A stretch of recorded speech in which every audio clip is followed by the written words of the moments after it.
TAP is rather legendary. TAP stands for the Technological Assistance Program.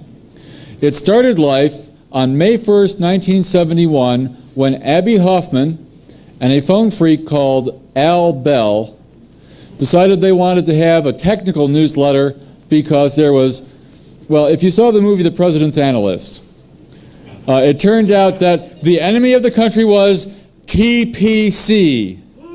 Yes, it turned out that the enemy was the phone company. And they decided that, yes, you know, the Bell system was oppressing people and they were overcharging. And the way that things were going on was that whatever Bell could justify spending in setting up the local phone company and your local phone service, they were required by law, and they made sure those laws got passed, to make back that money plus a rate of return for their shareholders. Well, you know, this was, you know, capitalism at its worst, and time for the Yippies, the Youth International Party, to spearhead a way to break into the phone network and such. And they came up with a disgruntled telephone engineer in godforsaken Massachusetts and the black box. I'm sorry, I'm not wearing my 2600 shirt today. If you look at the 2600 t-shirt with the blue box schematic, up in the corner, it says where it all began. And it's the schematic diagram. Yes, thank you. Would you hold that up, please? Thank you.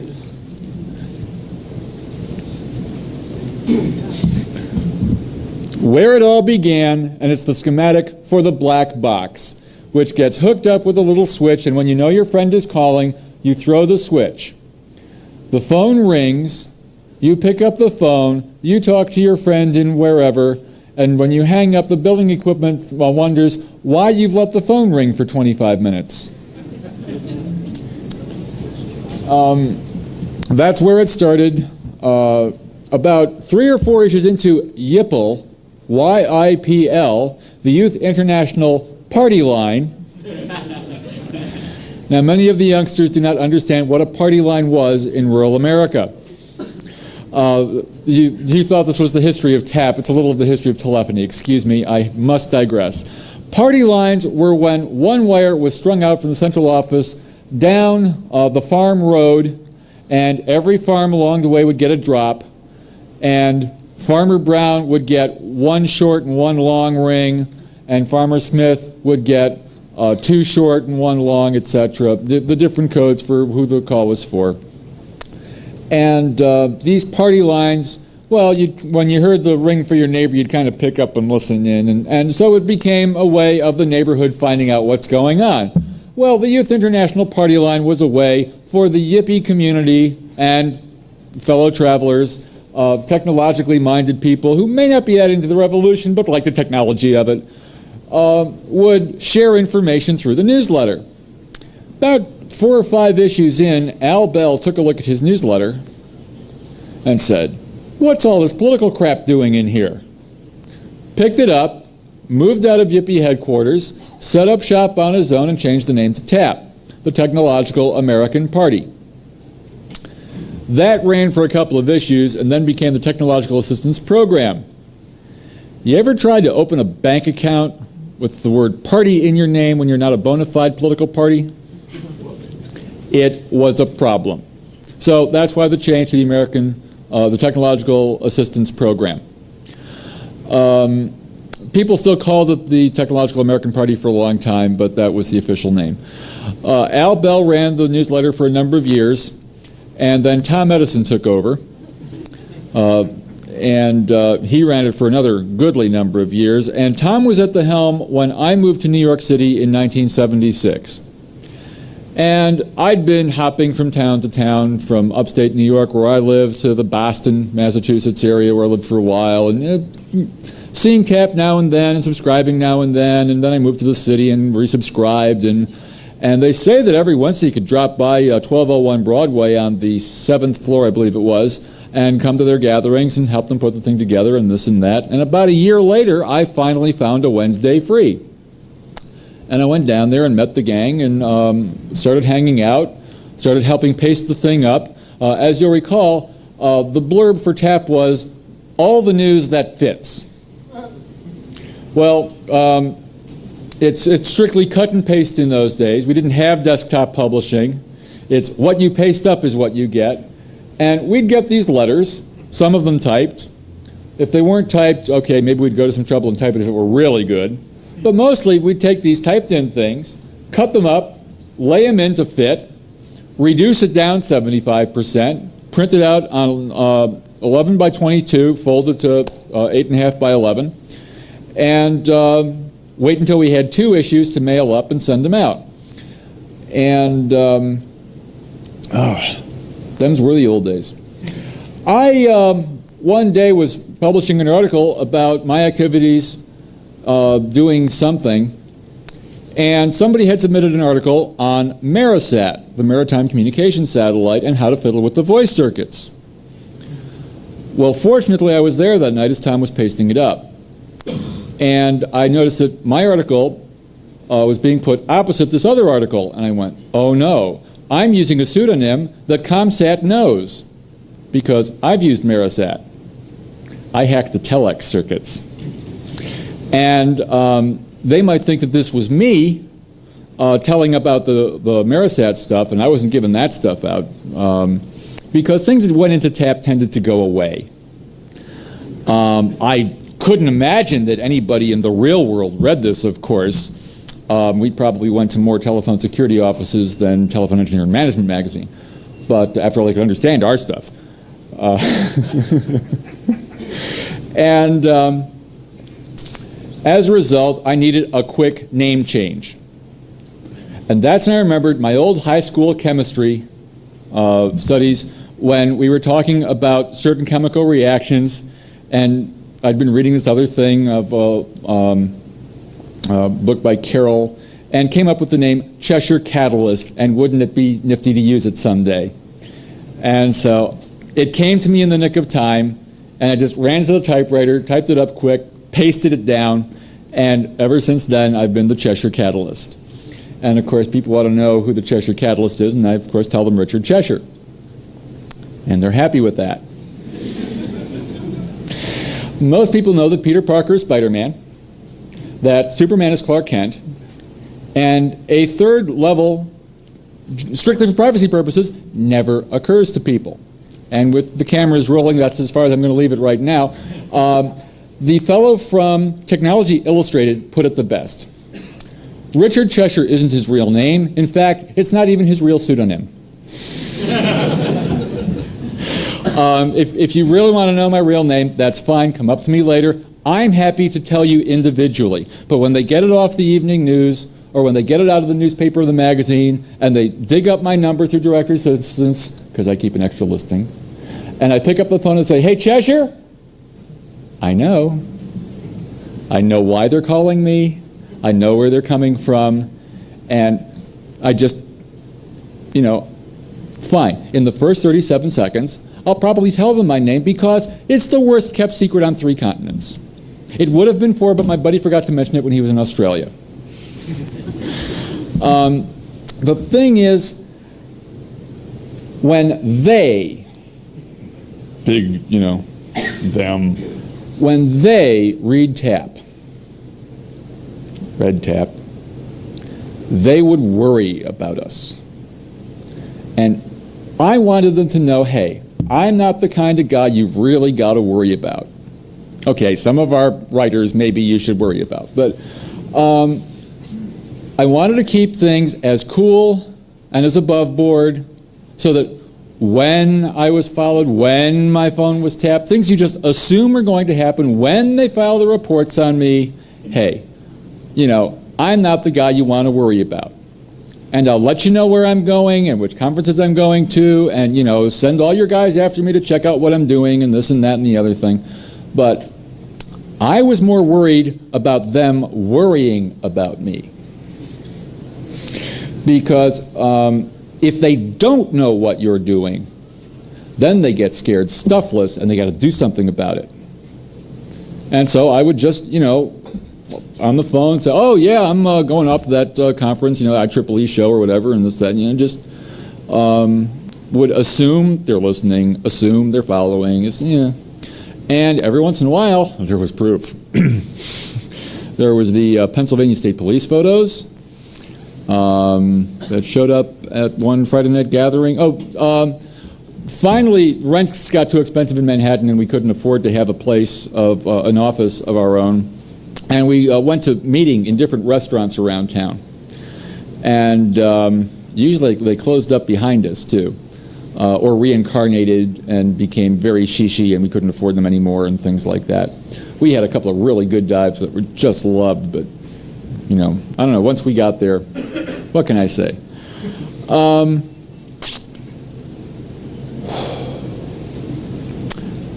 It went on until Tom Edison got firebombed.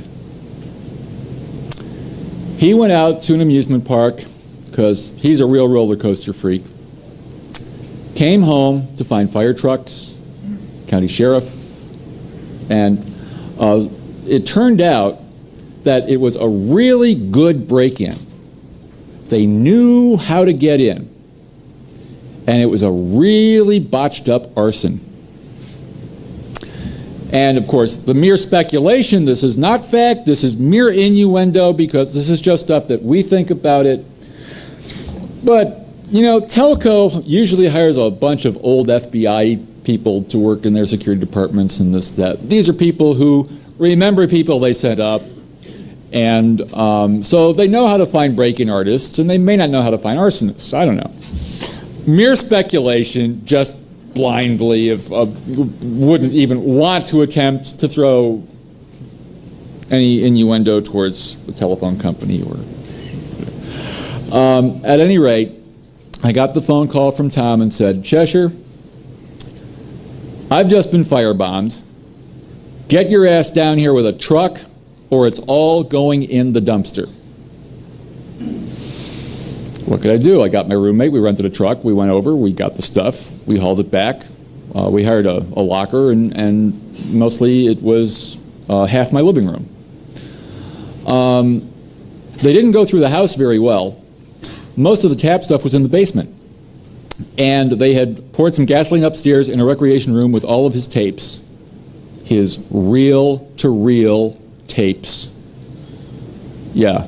These, you know, the pre-recorded stuff, the good stuff, it was horrible. And so they poured some gasoline on the floor there, and it took out, like, his Beatles collection was the worst part that went, and some of the others, and others were saved. Downstairs in the living room, they poured it over his couch, lit, and ran.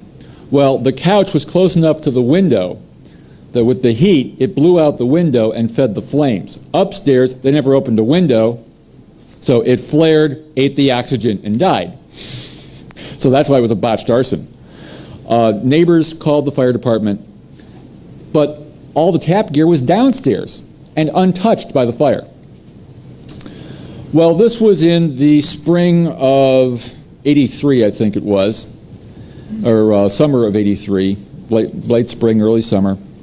And it was coming up to Telecom 83, the once every 4 years huge symposium held by the International Telecommunications Union in Geneva, Switzerland.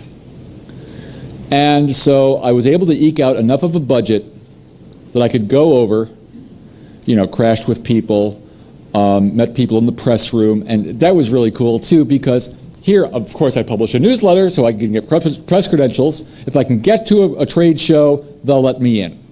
So the hard part is the airfare. And then it's wherever I can find 6 foot of floor space for the sleeping bag or whatever. Excuse me. And we went to Geneva so that I could hang out, throw tap newsletters all over the place, throw it under the nose of the AT&T booth, say, yeah, we ain't dead yet. And that's what that was about. That actually got us some good European publicity. Now, I like to play the publicity machine the way some people like to play pinball. I admit that. And I'm a little picky about who I play the publicity machine with. National Public Radio, I'll do anything for. I love NPR. They are my primary source of news, and I love those people. Pacifica, I'll go out of my way to help them as well. TV networks. Yeah. People believe TV much too easily, and not only that, the only guy that tells the public what they're going to see is the video editor back in the shop. Not the guy with the microphone in your face, not the guy with the camera, not the sound man. My trick, my real trick, was coming up with the sound bites. I mean, in this day and age, we know what to call them. I didn't know what I was calling them back then. I was calling them short, pithy phrases, and then finally found the term sound bites. But I'd come up with the sound bite that would grab the editor's attention and say, oh yeah, we got to use that one. And so I would just, over the years, come up with all these different sound bites that would get the point across. The thing about how for decades IBM conned the public into believing that you had to be a member of the computer priesthood to understand computers. And of course the kids haven't been around that long, they haven't been brainwashed, they play with their Commodore 64s at home, they go to school, elementary school, and play with their Apple IIs, they go to middle school, work on IBM PCs, find a modem, dial out, oh, IBM 370, AS400, just another machine. And the just another machine line has been on more television sets. It's a good sound bite. But I hate taking the chance with American television. Now, overseas television, I've been on television in Italy. I was invited to Switzerland. I got to play with a video editing machine, and the fellow said, excuse me, Mr. Cheshire, but in the 15 minutes you have played with this machine, you have shown more experience than some of our people with 3 years. But it was a little, there was a keyboard to handle some of the stuff. It handled the timing.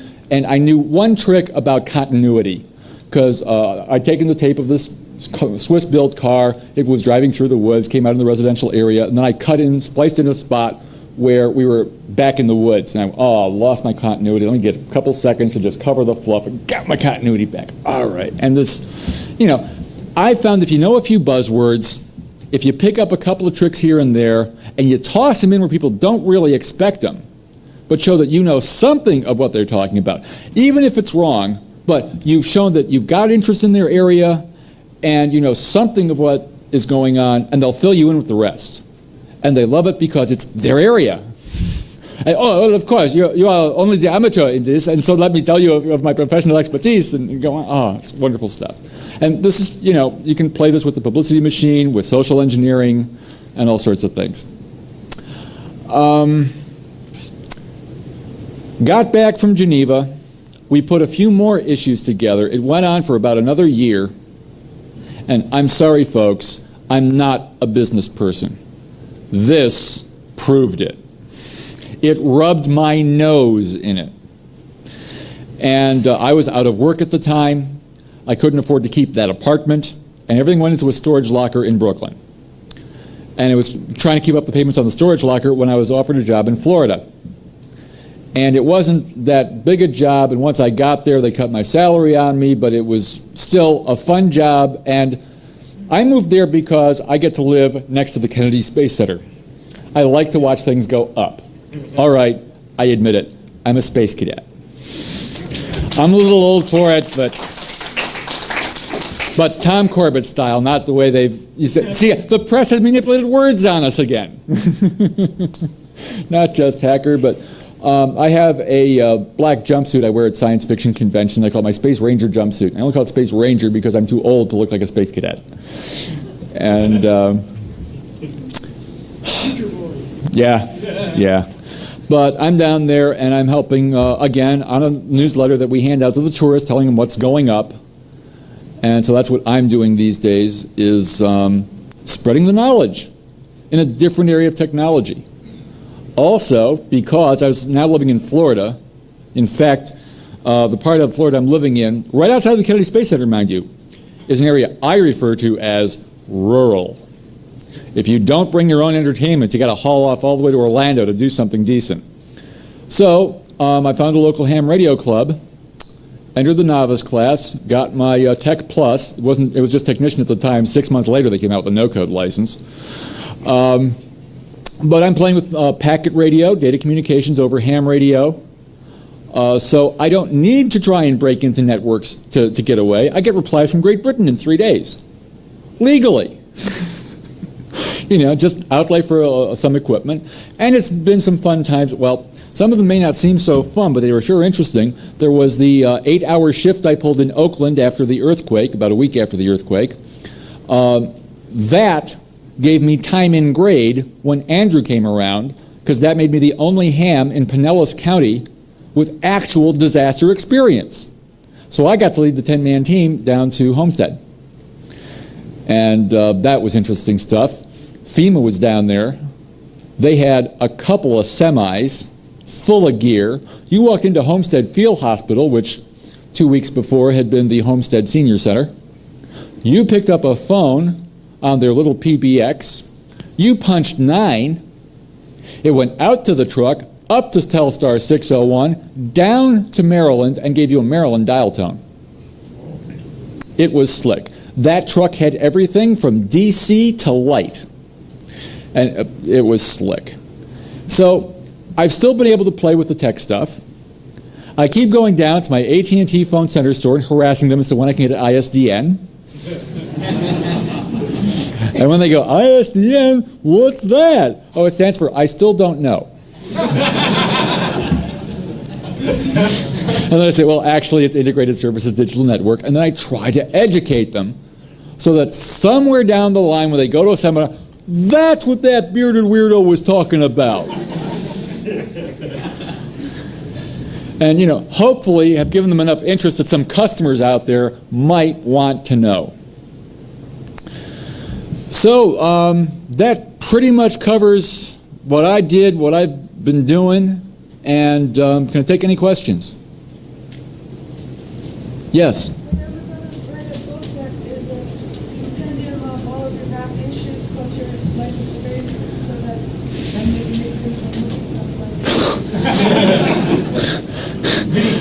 Lady, it's a comic book first, believe me. No, I wouldn't even call it that. This one ain't graphic. This is pure comic book. Pardon? Oh, the question was, would I compile all the back issues of TAP with my personal experiences into a book? Now, I will say that I have dreamed about putting out all the issues as a book. I have even gone so far as to find out a couple of publishers that do some paper cover stuff that wouldn't be that expensive, because it's not like I'm out to make the high-priced book so I can make the bucks. My whole thing has always been spread the knowledge. Get the word out. Do it as cheap as I can afford to do it to get it out. But ladies and gents, we're talking, it's 10 years since the newsletter died. The good information is at least 20 years old. The stuff you're looking for is either dead, dying, or is of pure historical interest only. But you're not the first one to ask. There is enough interest that I could probably put out the book, and I'll tell you, I am thinking about it. Yes? Are you aware of all the people who have surfaced all over the country trying to solve patent back issues? Yes. A couple of them I'm pissed about. And I've actually thought about going after them. Because the one thing I didn't lose when I couldn't afford the payments on the locker in Brooklyn and they auctioned it off, and I'm afraid it's all gone. But some stuff got taken to Florida with me. And one of them was the corporate seal for the corporation that was TAP. So, if I really wanted to push it, yeah, I could go after them. But then I wouldn't be getting the knowledge out. So I know those guys are out there. I know they're making a buck on it, okay? But if people are, in my estimation, foolish enough to spend that much money for information that's that old and decrepit, if they really want the information that badly, I'll let them go to those guys. and get it. That's my take on it. Yes? I seem to remember seeing an electronic issue once. I was wondering whatever happened to that. Whatever happened to an electronic issue of TAP Online? I mean, I don't know what happened. I don't know if it was like a new issue that was wiped out or what. I seem to remember seeing it. It's an issue that I know nothing about and never came out of the TAP newsletter that died with me. Yes? There was a guy in Kentucky whose name who went by the name of Predator. He was this on the Blitzkrieg BBS. And he had seemed to indicate a few years ago that he'd been given permission to take over TAP. I believe he was the one who put out. Okay, the gentleman is saying that there was a fellow in Kentucky who thinks that he had permission to put out the TAP newsletter. When a fellow in Kentucky surfaced and wanted to put out the TAP newsletter, I flew up from Florida for a conference. We set a date. The location was the Days Inn on 57th Street. And there's a couple of people that are at this conference that came to that. And they never showed up. Because we were going to discuss it, and they never showed up, and I never heard from them again. Now, I'm given to understand they may have actually put something out. I have never seen it. And so the way I have to put the statement is that is not part of the TAP newsletter that died with me. They may have put out something else that they called TAP. Yeah, excuse me, you were... Yeah, are you aware that there's quite a number of issues stored electronically on the net? Am I aware that there's a number of issues stored electronically on the net? No, I'm not. That wouldn't bother me. And the thing is that what's stored electronically on the net would be mostly ASCII text. Am I correct? Yes. There was so much in the graphics of TAP and in how sloppy and in how amateurish it was that it was one of the things I was proud of for the fact that I would hope that they wouldn't worry about us because we were only these, dumb schmucks putting out this damn newsletter. I really wanted to give them the impression, hey, we're only amateurs out here. We're only taking the information coming into us. And I'd rather have you following us who are publishing than trying to track back the people who are actually submitting and doing things. So I kept my life really clean about that, I got to tell you, because I assumed they were watching. I had to assume that. There's another... Yes? Well, you know me for some time. Yeah. So I wanted to ask you a question relating to your prior experience and everything. What do you think the future has in store for the people here who are still interested in hacking? Where should they focus their energies to? Okay, he wants my perspective on the future, where the people here should put their energies for the future.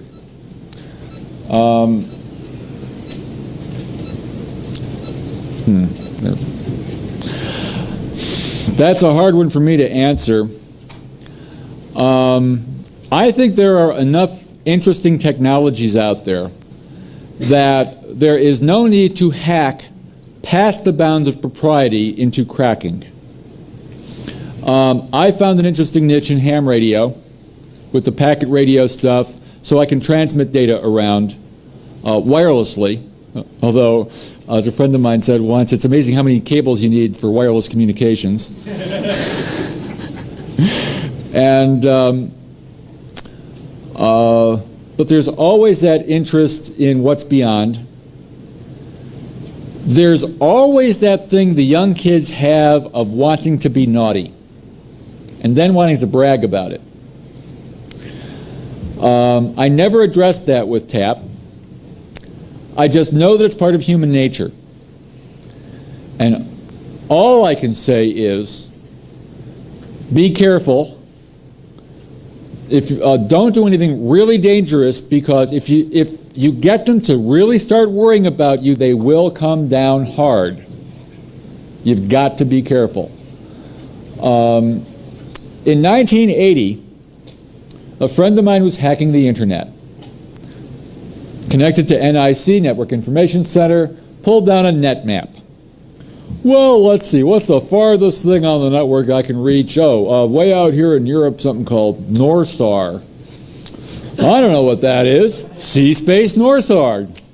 Welcome to the Norwegian Seismic Array. Okay, well, it's in Norway. It's a Seismic Array, SAR. NORSAR. Okay, that makes sense, fine. Well, now that I'm here, let's directory. Yeah, okay, interesting file names, really dull looking one. Okay, type file name, blah, blah, blah. Boy, you know, I don't know much about seismic information, but from what little I know, this is seismic information. Dull, boring. Oh, that looks like a latitude, longitude. Okay, so I'll pull out my world atlas and I'll look it up here in the Soviet Union, and isn't this the area where the nuclear underground... Cheshire!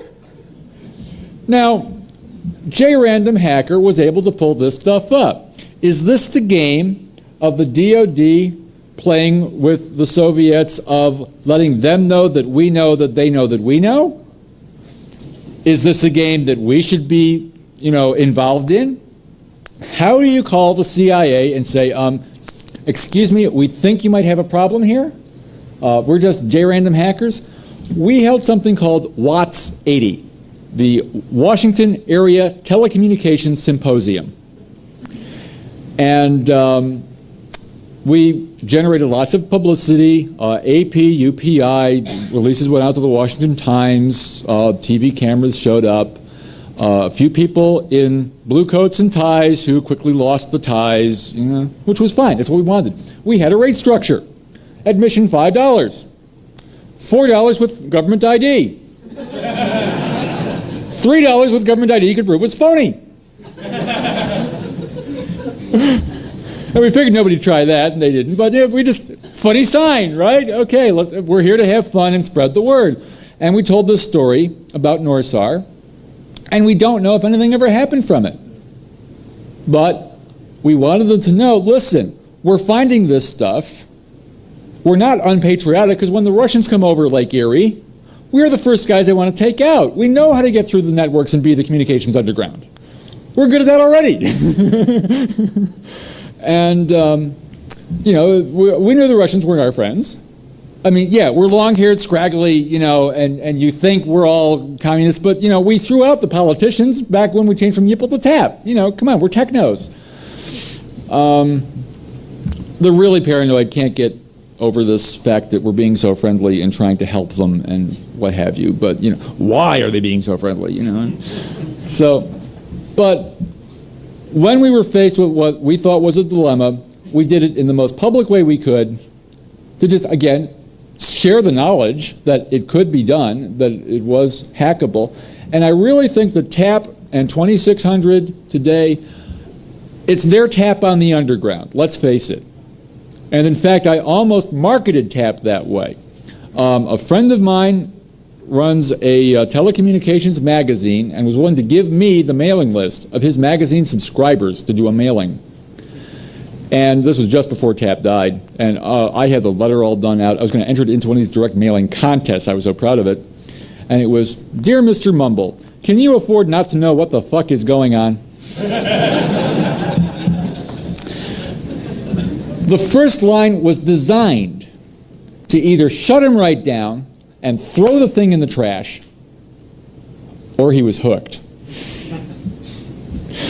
And, you know, I have fun crafting that kind of wordsmithing, but the business side of the house is not where I come from. Never has been. I've learned my lesson well. I'm sorry. TAP was lots of fun. The Friday night gatherings at restaurants is being carried on once a month on the first Friday of the month in cities all over the country with the 2600 gatherings. And I'm sorry I live too far from one. And I've been out of it for so long, I'm not even sure I want to start one in my local area. I'd be afraid who'd show up just because it was me. 904? What area? I'm in 407. Yeah. My closest meeting is over in Clearwater. And what's worse is, for a year, I lived about 6 blocks from the mall where that meeting is held. Anyway, I think that about handles that. More questions, please? Thank you very much. Appreciate it.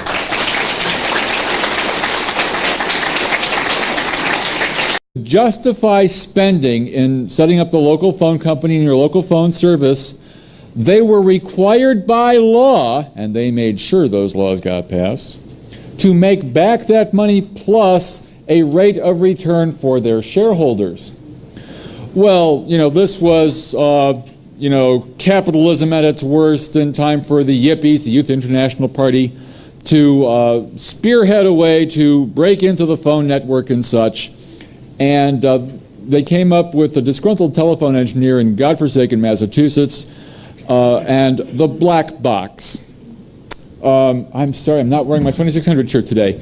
If you look at the 2600 t-shirt with the blue box schematic, up in the corner, it says where it all began. And it's the schematic diagram. Yes. Thank you. Would you hold that up, please? Thank you.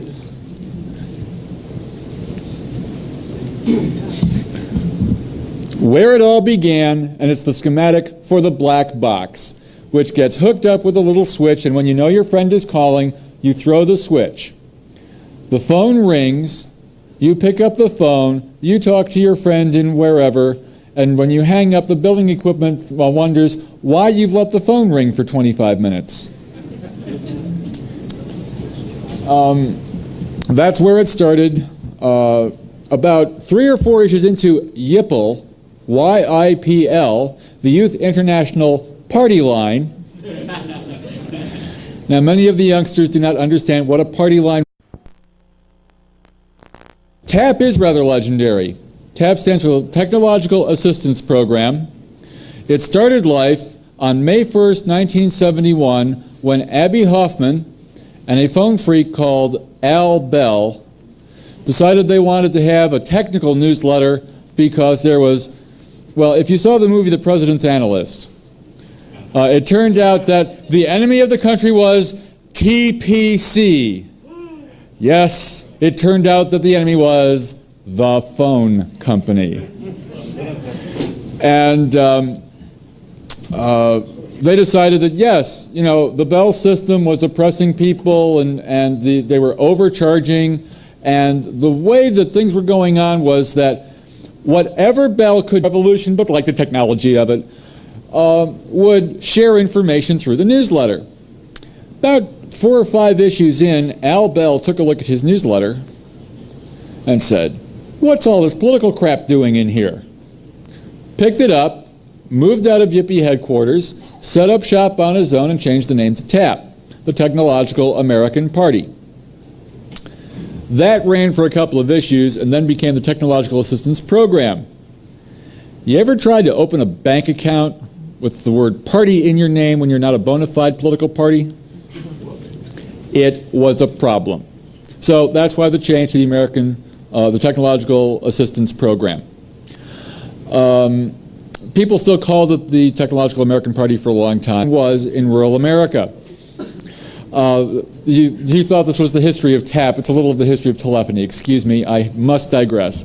Party lines were when one wire was strung out from the central office down the farm road, and every farm along the way would get a drop, and Farmer Brown would get 1 short and 1 long ring, and Farmer Smith would get 2 short and 1 long, etc. The different codes for who the call was for. And these party lines, well, when you heard the ring for your neighbor, you'd kind of pick up and listen in. And so it became a way of the neighborhood finding out what's going on. Well, the Youth International Party Line was a way for the Yippie community and fellow travelers, technologically minded people who may not be that into the